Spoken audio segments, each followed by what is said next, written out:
Hey everyone, it's Graham Street. You're with the Project One bike for Sonder is doing what do you call it? This is chasing and facing the bottom bracket. Chasing and facing. I've never heard of it or seen it. What are you doing? Or do most mechanics do this? Most mechanics should do this Okay. on any bike. Explain what it is you're doing right now. Chasing the threads in the bottom bracket, make sure that the threads are clean. Okay. So we know the bottom bracket will thread in perfectly. Facing it means that you face the surface on the sides here so that the bottom bracket cups will sit flush and line up with each other. So that also the bearings will spin a lot better. Now, shouldn't the bike come prepped like that for you already? It should. They're never perfect, Okay. at least very rarely. How much deviation off can make a big difference in how the bike rides? If your bearings sit crooked in, your bearings will not spin as freely as they can, and that will definitely, on a high-performance bike, anything and everything will help. Right. Okay. So now to race or to chase it and then face it, what did you have to do? There's a tool that we screw in from this side. Yeah. We use some cutting oil Yeah. to make sure that it That's goes that in stuff right smoothly. there. Yep. All right. Yeah. You screw it in and it actually freshens up the threads to the correct pitch. Okay. In the facing process, there's a tool that we clamp on the outside and a spring that we can torque down a little bit, and it actually shaves off a thin layer of metal right here to make sure it sits completely flush. Sounds like heart surgery to me, man. It's not really that hard. Okay, cool. All right, excellent. Thanks, man. All right, so one of the most important things we're going to be doing here is obviously bottom bracket installation, which is why I've got Sonder doing the work for me because he knows what the hell he's doing. So tell me a little bit what you're getting ready to do, my friend. We're going to screw these in, the cups, the right side cup on the drive side, Okay. left side cup, left side. They both screw in backwards on the bike, so you have the right side is always going to be opposite threads, so what you normally think of threads. There's a light coat of grease in here just to prevent a little bit of creaking, and it's going to be a lot easier to get the bottom bracket back out, especially for someone like you that sweats a lot. Sonder has worked on my other bike before, and they said, what the hell did you do to this thing? So he knows all about my little problem. Everyone's always made me always afraid about installing the bottom bracket. Like, whoa, you better be careful. What are we really talking about here? I mean, I'm looking, you just basically turn your hand. It doesn't look that difficult. This comes from chasing the threads, Okay. making sure they're clean. Yeah. Makes installation a lot easier. Okay. So we're going to torque these cups also to the correct spec for the bottom bracket and the frame, Okay. which on this bike is 40 Newton meters. Okay. And how strong do you advise you make sure you're using a torque wrench when you're doing this kind of stuff? Very, very strongly advise torque wrench. On a more modern high-performance bike, there's a lot of carbon parts. Yeah. If you don't use a torque wrench, you can crack or damage a lot of parts. That'll set you back significant amount of money. Okay. And it can also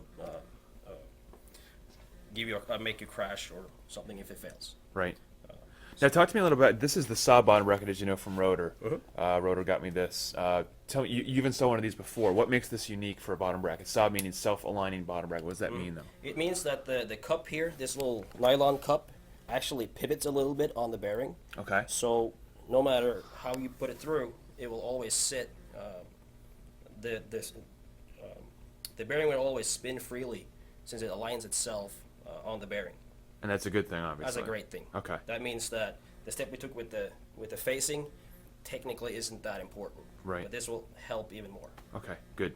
And obviously that it's like the heart of the bike, so the installation Yes. is obviously a pretty key importance. How often do you recommend having to change out a bottom bracket? I've heard all different kinds of rumors about it. Oh, it depends on the rider. If you're a rider that sweats a lot, the cups can actually start to deteriorate from the inside, and they can be very hard to get out. I would recommend for someone that sweats a lot like you, take it out a couple of times a year during Okay. the season to make sure that we can actually take it out, and to make sure that there's nothing going on in there with the bearings that Okay. we don't like. All right, cool. Excellent. All right, so we just watched Sonder put in the ROTOR saw bottom bracket, applied 40 Newton meters, so everything's good on both sides. Now what are we doing here? We're going to install the crank set, which has the axle installed on the drive side. Okay. So we're going to push it through. There's a light coat of grease on the axle itself just to help us slide it through. Yep.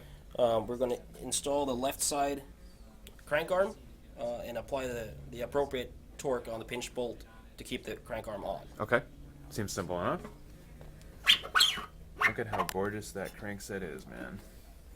I'm psyched to be back on aluminum. I chip everything in carbon, so I'm looking forward to being back on an aluminum set. We're going to install a little O-ring here Yep. for just for keeping water out Okay. to prevent that. And the left side crank arm.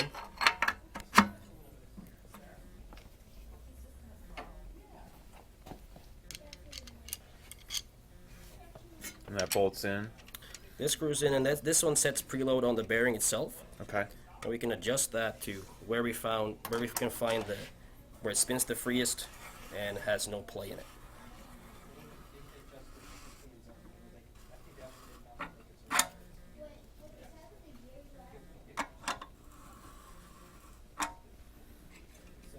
It's like my first thought would be to just keep screwing that thing in, but that's not what you're supposed to be doing, yeah? No, you wanna keep that at the correct preload. Okay. If not, your bottom bracket will suffer. Bearings will fail prematurely. Okay. Again, this is why I don't do this kind of work by myself. This feels really good. So now we're going to apply the appropriate torque on the pinch bolt Okay. right here. That actually keeps the crank arm on the bike. Got it. And keeps this little bolt from coming out. Got it. And in this case, this is 8 Newton meters, which is right there. Sweet. And we've now got the Rotor 3D crankset installed on the S3 Cyclo-CLUB project bike, and tune in shortly for the next set. See you soon. Furthermost sticking out point. So Rotor set me up with their new Rotor chain guard here, which you've seen probably a lot on Velo News and Cycling News. A lot of the pros are running these for Flanders and Paris-Roubaix. Kind of getting more popular. Riding it with the, it's not just specific for Rotor, obviously for any crankset. Basically just helps keep, anytime the chain wants to fall towards the inside of the bike, this hopefully is going to catch it and keep it right back on track. That way if you're on a, rough pave or potholes, things like that, you tend to derail. This is something that a couple bucks and